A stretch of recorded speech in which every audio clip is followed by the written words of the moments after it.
E aí, pessoal, a turma tá voltando aqui, tá? Então, mais 3. Amanda. Professor, deixa eu te fazer uma pergunta. Naquela Pergunta. pesquisa que o senhor falou pra gente fazer no começo do ano sobre a Segunda Guerra Mundial, Primeira. tinha, tinha o pan-eslavismo e o pan-germanismo. A gente tá chegando na Segunda Guerra Mundial ou não tem nada a ver? Não, não é a segunda, é a Primeira Guerra. A Tá, pesquisa. Primeira Guerra, isso aí. Isso, nós estamos chegando. Essa é. Eu estou fazendo toda essa revisão para vocês entenderem. Olha só, eles não estão se armando para uma guerra? Lembra que eu falei que eles estão se preparando para Sim. uma guerra? Que guerra é essa? Primeira Guerra Ah, Mundial. Entendeu? Mundial. Entendi, Eu professor. estou chegando na Primeira Guerra Mundial, só que eu preciso passar tudo que está acontecendo. Por que vai chegar na guerra? Por causa de todas essas tretas aí que vocês estão vendo. A Alemanha quer territórios novos, tá? Os países estão se armando. Existe uma competição comercial ali, industrial entre eles. Eles estão querendo colônias. Então, tem todas essas causas aí envolvidas. Aí nós vamos chegar agora Tem duas pessoas que não voltaram ainda, mas eu vou começar a aula sem elas mesmo, tá? Eu nem sei quem são. Vai ver que dormiram. Ah, voltou um aqui, o Igor. E a Jennifer não vem, né? Aquela dorminhoca. Ô, Igor. Deixa eu esperar ele voltar aí. Ô, Igor. Opa, Vai lá acordar a Jennifer lá. Joga água nela. não dá não. Bom, voltou todo mundo. O Pedro tá chegando aí. Aí. Bom, se mais alguém entrar, tá. Eu admito aqui. Vamos lá. Então, ô, Stephanie, essa aí é quando vocês fizeram a pesquisa no começo do ano, foi da Primeira Guerra mesmo, tá? Mas o mais importante do que a Primeira Guerra é você saber por que essa guerra aconteceu. O que estava acontecendo no mundo para que essa guerra acontecesse. Quando a gente chegar na Primeira Guerra, vai ser rapidinho, tá? Porque não é que a guerra é rapidinho, né? A guerra demora pra caramba. Foram 5 anos de guerra aí, né? De 14, 15, 16, 17, 18. Né? 4 anos e meio, quase 5 anos de guerra. Uma guerra de 5 anos não é uma guerra de se desprezar. Mas ali o que acontece na guerra não é muito interessante para o nosso estudo. Né? O que é mais interessante para nós é saber por que a guerra aconteceu. Tá bom? Aí eu vou comentar rápido da guerra, os pontos mais específicos aí do que interessa para nós a respeito da guerra, que é o que vocês precisam saber mesmo. Se você quer saber a batalha que aconteceu do Rio, não sei das quantas, isso aí é uma coisa só para quem está interessado nisso, entendeu? Não é importante. Às vezes eu vejo alguns alunos, assiste lá um programa do History, aí no programa ele gasta um programa inteiro, 1 hora de programa, falando só sobre o soldado Zezinho da Quitanda que destruiu uma ponte. Aí você pensa que o Zezinho da Quitanda ele é importante. Na verdade, ele não tem importância nenhuma. Você destruíram 10 mil pontes e o Zezinho da Quitanda destruiu uma só. Entendeu? Então, aí o cara pergunta para mim, professor, você ouviu falar do soldado Zezinho da Quitanda? Eu nunca ouvi falar do cara. Entendeu? Não, nunca ouvi falar. Mas o cara destruiu uma ponte. Eu falei, cara, destruíram 10 mil pontes lá na Primeira Guerra Mundial. Você acha que eu vou saber de uma ponte que foi destruída? Entendeu? Então, assim, às vezes esses caras, em programas assim, eles focam, é legal, é interessante, também gosto de assistir, mas ele está focando uma coisa que não é muito importante para a guerra. É importante para a vida do Zezinho lá, né? Que destruiu a ponte, mas não para o conflito inteiro. Tá bom? Mas vamos lá. Pan-eslavismo. A Rússia, desculpa, a Rússia, ela não era uma potência militar, tá? Ela era um país ainda que estava praticamente num sistema feudal, tá? Semi-feudal. Você tem ainda grandes proprietários de terra, senhores feudais, tá? Ela ainda mas haviam muitas monarquias na época ainda na Europa, tá bom?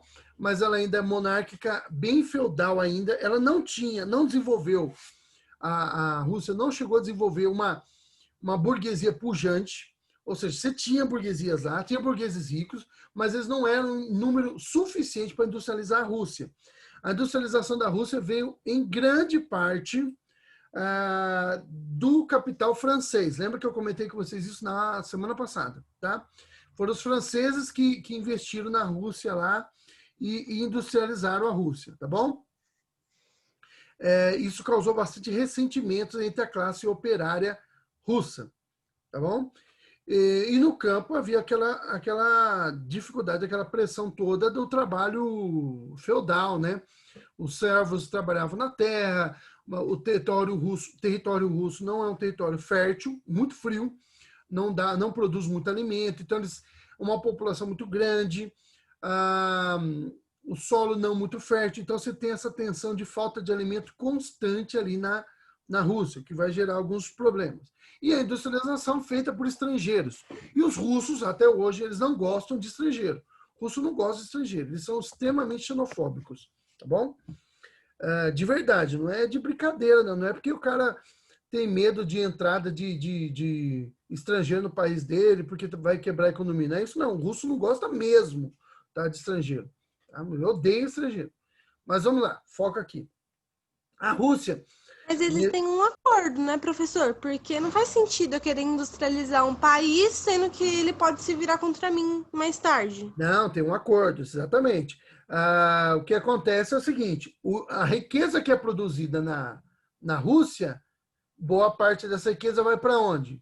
Vai para a França, tá? Então, e assim, os russos podiam até odiar os franceses, mas eles eram aliados. Tanto é que quando a guerra começa, a Rússia fica do lado da França, tá bom? Ou melhor, é o contrário, né? A França que fica do lado da Rússia, porque quem começa a guerra é a Rússia, tá? Aí a gente já vou chegar lá já, tá bom? Mas tem um acordo sim. É que nem, por exemplo, muitos brasileiros não gostam dos norte-americanos, mas quase todas as empresas que estão no Brasil são de quem? Dos americanos, entendeu? Então você pode até odiar eles, mas você trabalha para eles. Então, e a gente não sai matando americano por causa disso, tá? Embora os russos tivessem vontade de matar os franceses, eles não matavam. Mas aí você vai ter uma outra conjuntura que está acontecendo na Rússia. O que está acontecendo lá? Você tem, agora nós já estamos no século XX, né? Você tem Trotsky lá, você tem o Lenin, tá? Que estão tentando fazer o quê? Uma revolução socialista, tá bom? Em grande parte, revolução socialista é uma revolução de revolta contra a burguesia.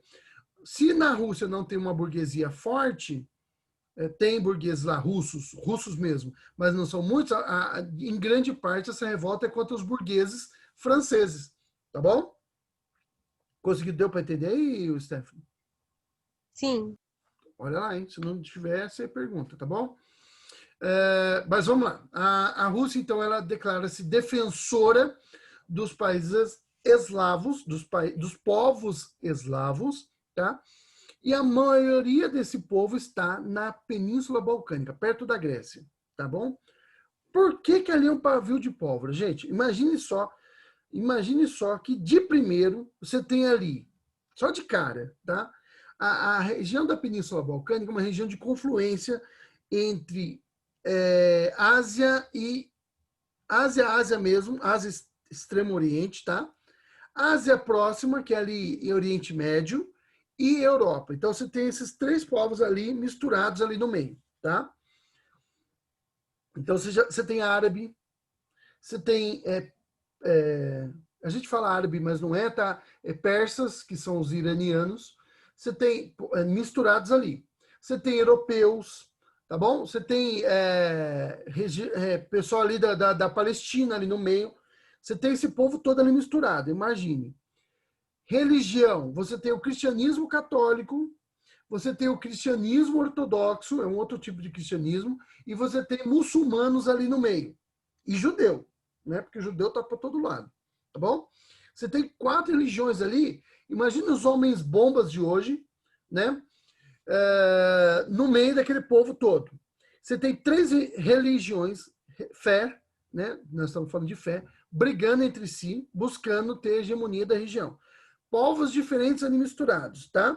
Você tem essa tensão toda ali. Fora isso, você tem uma questão de povo, tá? Uma tensão ali por causa de povo, tá? Origem, uma questão religiosa, uma tensão religiosa, e você tem uma tensão porque a região é uma região boa, fértil, tá bom? Então, assim, Rússia tem interesse em dominar aquela região, A Áustria tem interesse em dominar aquela região e os próprios países ali da Península Balcânica têm interesse em dominar a região e a região também está, uma parte dela está sob tensão, porque o Império Turco-Otomano ele está dando seus últimos suspiros, tá acabando, não está conseguindo se manter mais, o Império Turco, e ele tem uma grande influência ali na região, e eles estão desesperados porque o Império está ruindo, e a última esperança que eles têm é tentar dominar aquela região para tentar retirar dali riquezas que sustentem o Império. Então, olha a tensão que você tem, uma tensão fronteiriça, né, de nações lutando ali pela região, eles próprios, inclusive, tentando se tornar independente e dominar o outro do lado. Não pense que por exemplo, os bósnios, por exemplo, eles pensam assim, ó, eu vou me tornar livre e vou ficar tranquilo. Não, ele quer se tornar livre e dominar a Macedônia. Tá? Eles querem se unificar e se tornar um país só ali também. Você tem a Rússia querendo dominar ali, a Áustria querendo dominar ali, a Áustria está invadindo ali territórios ali, o Império Turco-Otomano tentando dominar ali. Então, você tem uma questão fronteiriça, de fronteira, geopolítica. Você tem uma questão de origem de povo, né, com cultura diferente, tá, com valores de vida diferentes, de perspectivas de vida diferentes, e você tem uma questão religiosa e uma religião bastante tensa, que é a muçulmana, ali no meio. Então, você tem essas três coisas brigando. E os russos dizem, eu vou defender os eslavos. Você acha que os eslavos estavam interessados ali da Península Balcânica na proteção da Rússia? Eles sabiam o que os russos queriam. Os russos queriam dominar a região. Tá? É lógico que eles fingem que tem uma certa amizade com os russos, mas eles querem aproveitar o que puder, mas não querem nada com os russos. Tá bom? A Áustria está querendo também aquela região ali para eles. E isso vai gerar uma tensão. Tá? Tensão muito grande. É o barril de pólvora da Europa nesse período, tá bom? Bem, deixa eu parar aqui, porque esse vai ser o estopim da guerra, tá? Assim, a gota d'água que faltava para transbordar o copo. Agora, deixa eu parar, deixa eu só comentar uma outra coisa. Havia, embora houvesse ali uma disputa econômica, comercial, industrial e até bélica entre Inglaterra e Alemanha, tá? Havia também uma outra revanche, ou um sentimento que a gente chama de revanchismo entre Alemanha e França. Durante as guerras napoleônicas, tá? E as que seguiram a guerra, né, a derrota de Napoleão, durante ali, a formação da Alemanha, quando a Prússia se transforma em Alemanha, os prussianos eles venceram a França numa guerra e eles tomaram na guerra chamada Franco, de francês, né? Franco-prussiana, tá? Durante a guerra, no final da guerra franco-prussiana, ou durante a guerra franco-prussiana, a Prússia, ela tomou uma região muito ali entre a França e a Alemanha estão coladas, tá? Elas são países fronteiriços, eles têm uma fronteira entre eles ali, tá? Ali, bem na fronteira ali da França e da Alemanha, tem uma região chamada Alsácia-Lorena. A Alsácia-Lorena é uma região muito rica em minério de ferro. E no período que você está industrializando, minério de ferro é extremamente importante, até porque o minério de ferro em si mesmo, ele já é uma matéria-prima para você utilizar diretamente, mas também é a matéria principal para a formação do aço. E no período que você está utilizando fabricação de carros, é o principal produto do mundo, você precisa muito de aço, tá bom? E até para a questão da guerra, né? Você precisa de aço para tanque, você precisa de aço para navio, você precisa de aço para tudo, praticamente, tá bom? Então, quando a Prússia deixou de ser Prússia e virou Alemanha, a Alemanha ficou com o território. E a França nunca perdoou os alemães por causa disso. Então, você tinha um sentimento de revanchismo entre os franceses para com os alemães. Eles se odiavam, tá? Havia também um nacionalismo muito forte naquela época, tá? Nacionalismo não é ruim. Na verdade, o nacionalismo é bom. Só que tudo que é bom pode se tornar ruim se ele for exagerado. E nessa época você tem o nacionalismo exagerado, em grande parte por causa da economia. Veja só, note. As indústrias e o comércio de cada país, eles se tornam concorrentes entre si. Não é só a Alemanha que é concorrente da Inglaterra. O comerciante, o dono de empresa, o empresário alemão, ele é inimigo do empresário inglês. Eles buscam o mesmo mercado, tá? Eles disputam o mesmo mercado. Se a empresa inglesa está tendo sucesso e lucro, significa, se você só tem um mercado pequeno, específico, que você pode competir, se você está tendo, se a Inglaterra está tendo lucro, significa que as empresas alemãs não estão tendo lucro, tá? Se a indústria alemã não está tendo lucro, o que está acontecendo com o operário alemão? Ele está sendo mandado embora, ele está ficando desempregado, entendeu? Então, o sucesso da indústria do meu país resulta no meu sucesso pessoal.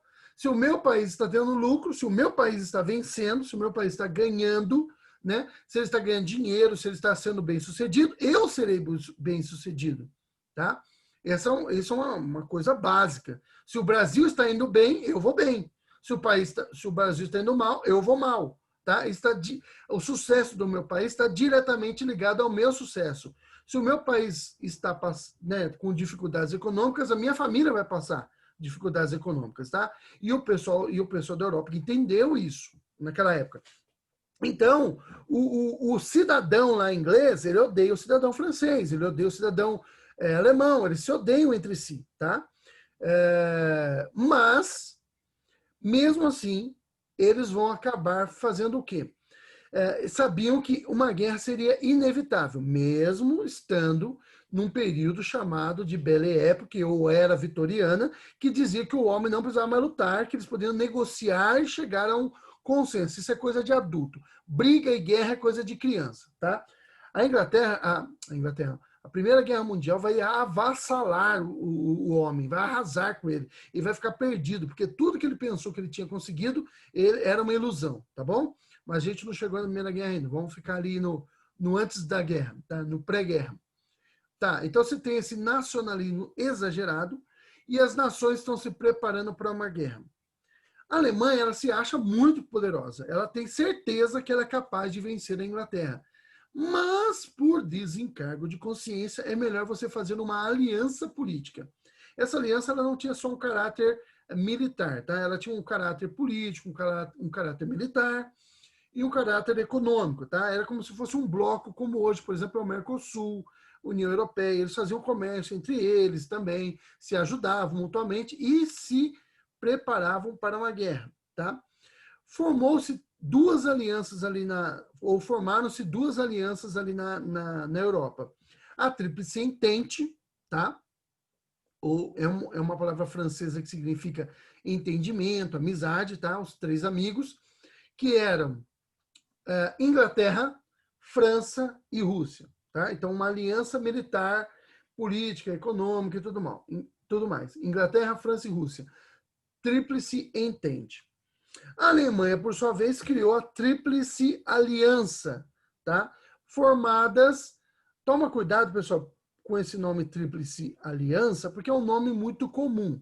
Durante a Guerra do Paraguai, aqui na América do Sul, não tem nada a ver com a Europa, esquece a Europa, América do Sul, Brasil, Argentina e Uruguai formaram também uma Tríplice Aliança e lutaram contra o Paraguai. Então não tem nada a ver, esse nome é um nome muito comum, tá?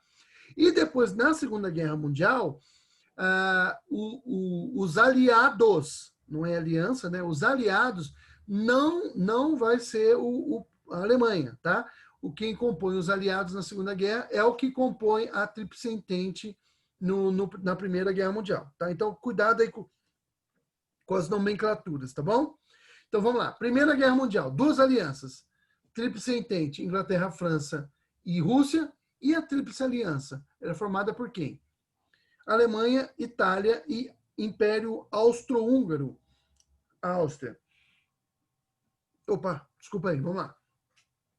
Esses três países se preparam, se unem e se preparam para uma guerra. Beleza? Agora vamos para o estopim da guerra. A gota que faltava. Bem, lembra-se do pan-eslavismo? Bem, a Áustria queria invadir a região ali da Península Balcânica, ali da região da Bósnia, tá, da Eslováquia, aquela região ali.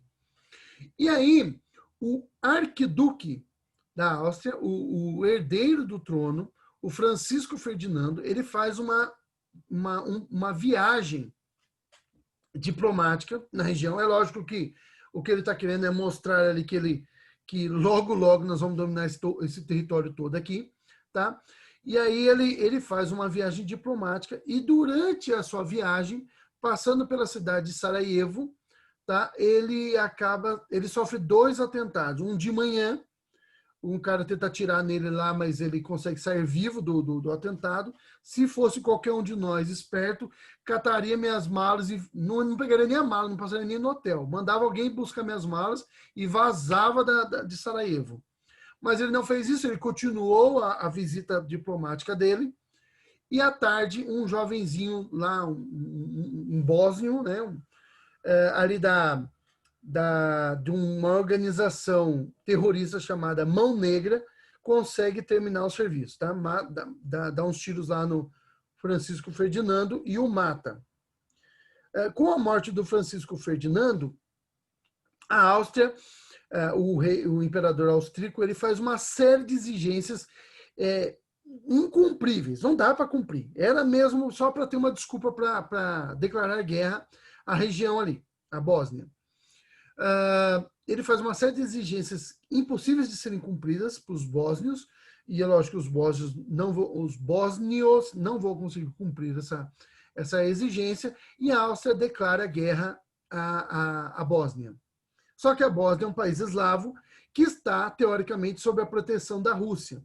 Quando a Áustria declara guerra quando a Áustria declara guerra à Bósnia, a Rússia declara guerra à Áustria. E aí começa a guerra, a Primeira Guerra Mundial. Por quê?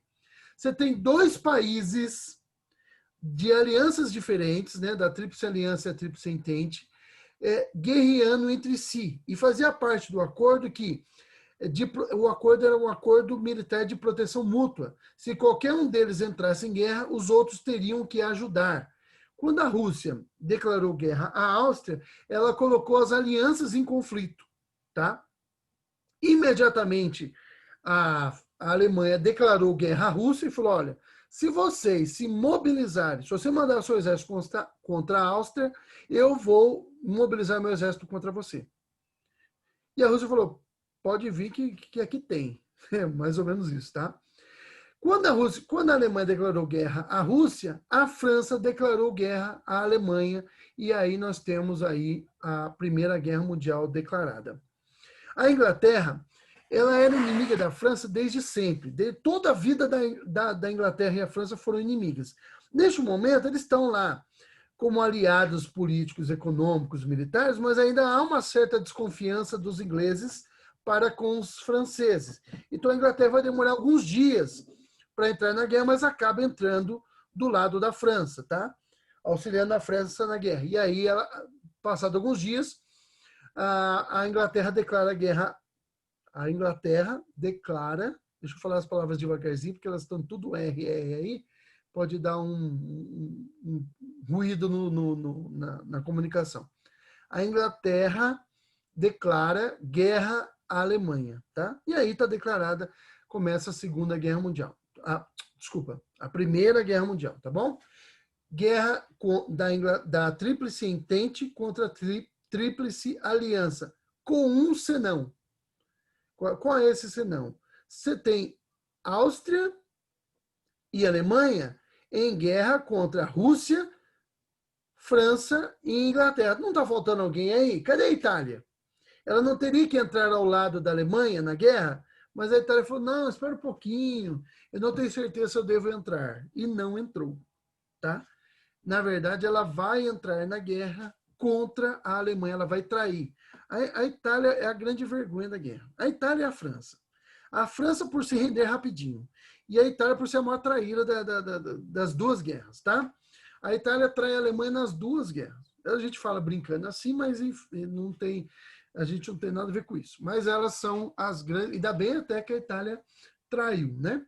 Mas mas a Itália era a grande traíra da guerra e a França é a grande fracassada da guerra. Tá? Ela, nas duas guerras, na Primeira Guerra, ela toma um pau da Alemanha e na Segunda Guerra ela é derrotada em menos de 10 dias. Pra você ter uma ideia.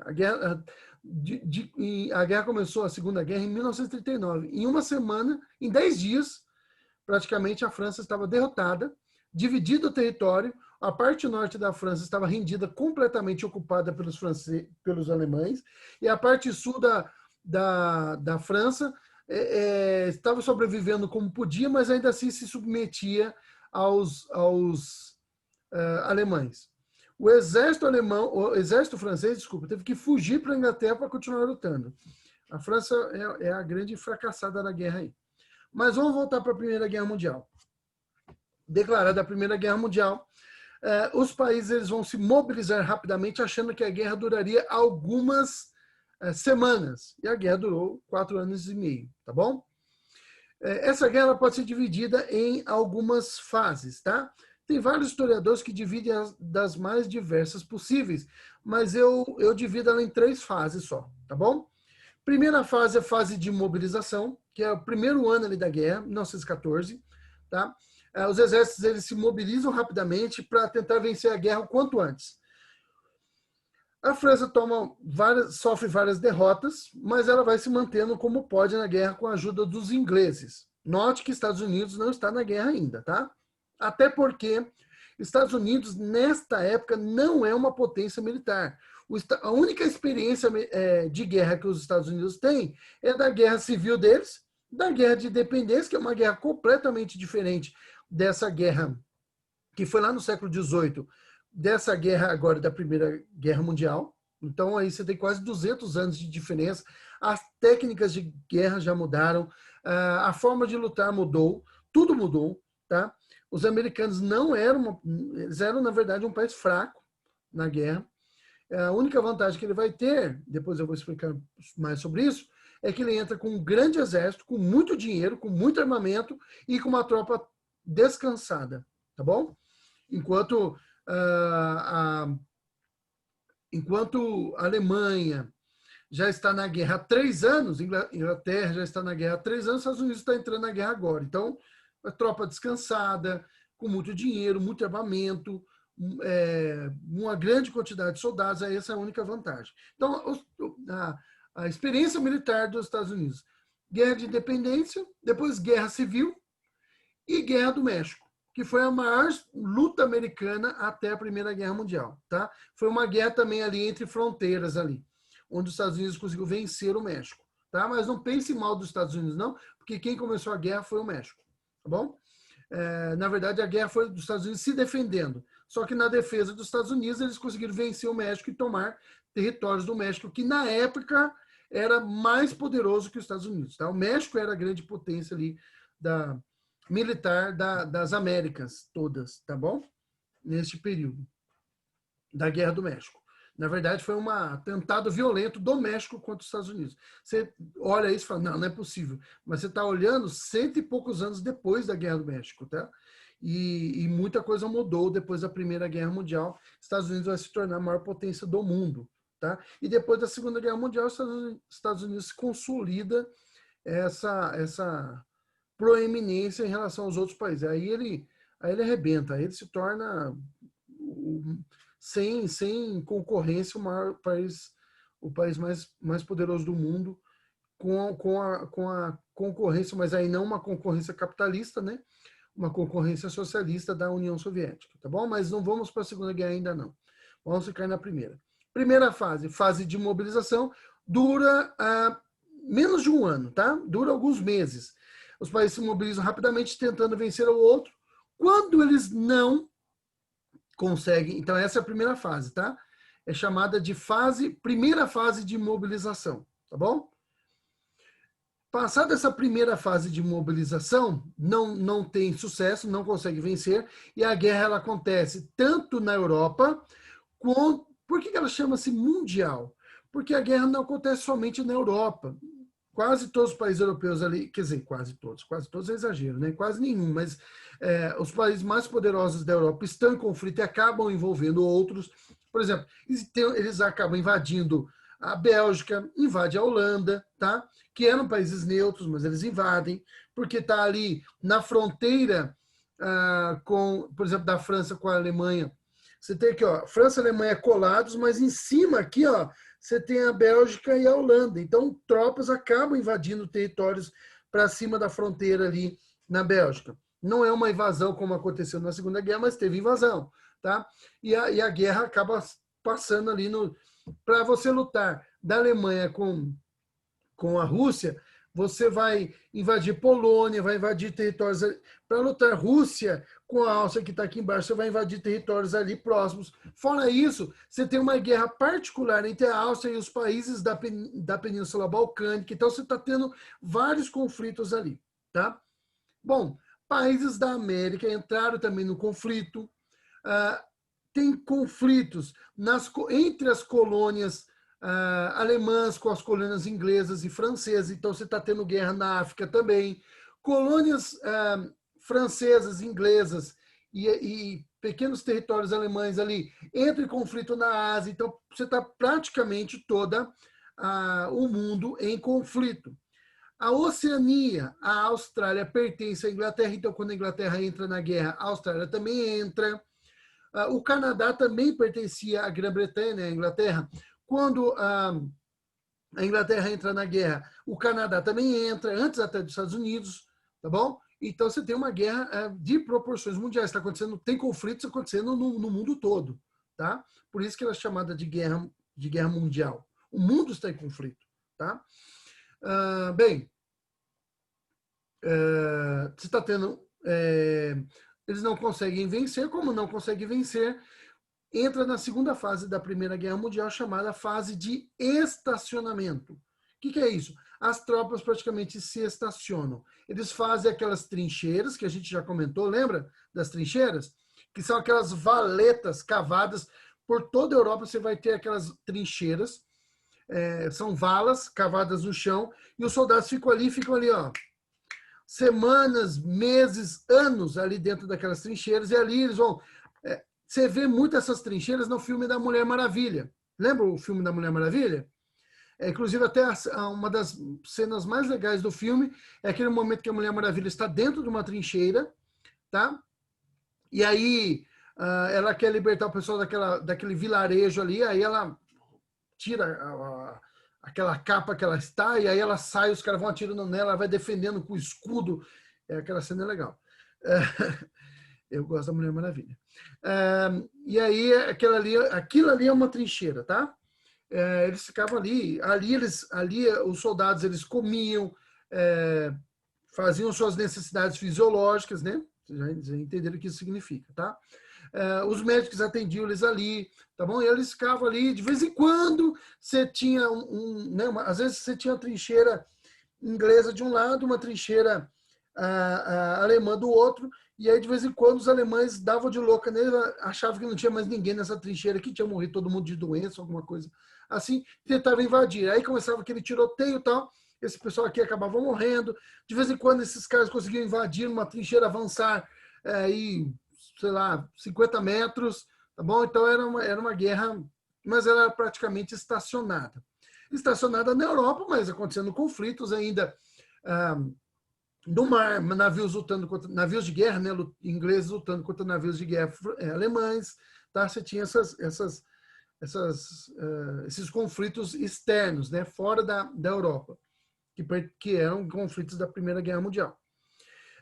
Durante essa fase de estacionamento, que vai ali do comecinho de 15 até mais ou menos 16, que dura aí 1 ano e meio, 2 anos, o que está acontecendo? Os países estão, embora o exército esteja estacionado e tendo conflitos ali meio que parados, os países estão parados? Não, eles estão desenvolvendo novos tipos de armamentos. E eles vão introduzir esses armamentos na guerra, tá? Aviões, novos tipos de blindados, né? Que são os tanques de guerra, novos tipos de submarinos, tá? Navios. E aí, esses novos bombas bombas químicas, bombas biológicas, você joga uma bomba, ela cai, solta a fumaça, não explode nada, aí você pensa, a bomba falhou. Só que aquela fumaça, ela produz uma reação química, sua pele começa a derreter, tá? Ou ela queima sua pele, tem um ácido ali que em contato com a sua pele, queima sua pele, mata você. Você inala respira aquele ar e ele destrói você por dentro, tá? Pega essa é uma química, uma bomba, uma arma química. A arma biológica, ali naquela bomba tem uma bactéria ou um vírus que você inala e você pega câncer, você pega, enfim, né? Produtos químicos também provocam câncer. Então, é um tipo de armamento que vai obrigar, lógico que eles vão desenvolver máscaras e tudo mais para tentar proteção para a pele, para tentar proteger, mas eles começam a ver que não dá mais para ficar estacionado, tem que partir para tudo ou nada. E aí a gente vai para a terceira fase da guerra, que eu chamo de segunda fase de mobilização. A primeira no começo da guerra, uma fase de estacionamento, parado, né? Estacionamento no sentido de parar, e aí agora a segunda fase de estacionamento, de mobilização. Primeira fase de mobilização, estacionamento aqui no meio e segunda mobilização.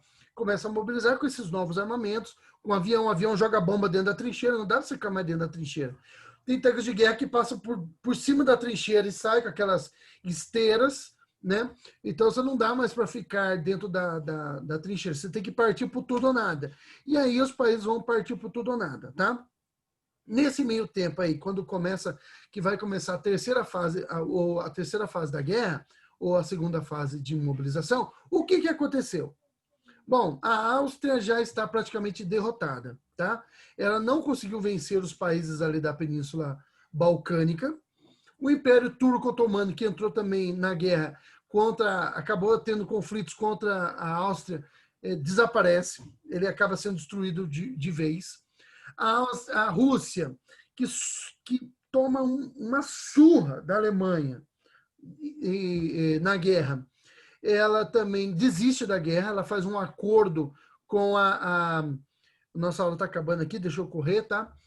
Faz um acordo com a Alemanha, um acordo de não agressão, ou seja, não é que eles estão se rendendo, mas eles não vão agredir um ao outro, e aí a Rússia sai da guerra para fazer na verdade ela sai por causa da sua Revolução Russa, né, lá em 1917, os russos revolucionários que tomam controle da Rússia negociam essa paz com a Alemanha e a Alemanha topa, porque a Rússia não tem nada que interesse para a Alemanha neste momento, e o interesse da Alemanha é o seguinte: com a Rússia saindo da guerra, ela pode pegar o seu exército que está lutando na frente oriental do conflito e jogar tudo contra a Inglaterra na frente ocidental e vencer a guerra, tá? Como a Alemanha não consegue vencer os ingleses, a França está praticamente derrotada também, está arrasada. Mas como a Inglaterra é uma ilha e é difícil você enviar tropas para uma ilha, tá? E a aeronáutica, né, os aviões, né, da Inglaterra são os melhores do mundo, a Royal Air Force, a Força Aérea Real, tá, da Inglaterra, é a melhor do mundo. E os navios ingleses também são fortes, são bons. A da Alemanha também era, tá? Mas aí você não consegue, a facilidade de se defender é melhor quando você está separado do continente. Não dá para exército terrestre invadir o seu território. A Inglaterra vai existindo como pode. A Alemanha faz o quê? Ela percebe que uma forma de vencer os ingleses é impedir que suprimentos cheguem à Inglaterra. E grande parte desses suprimentos estão vindo dos Estados Unidos. Então, o que a Alemanha faz? Ela começa a fundar os navios de suprimentos vindos dos Estados Unidos. É lógico que a Inglaterra compra produtos dos Estados Unidos, mas o empresário americano só recebe quando ele entrega o produto. Se a Alemanha não permite que entrega, o prejuízo fica para o empresário americano, e o empresário norte-americano, o estadunidense, né, ele não aceita esse prejuízo e ele começa a reclamar com os governantes. E aí os Estados Unidos vai entrar na guerra, tá bom? Para defender os seus interesses. Até porque, se a Inglaterra perde a guerra, ele não vai pagar a dívida que ele tem com os Estados Unidos. Então, os Estados Unidos pesa ali que é melhor entrar contra a Alemanha. A Alemanha precisa ser derrotada nessa guerra. E aí entra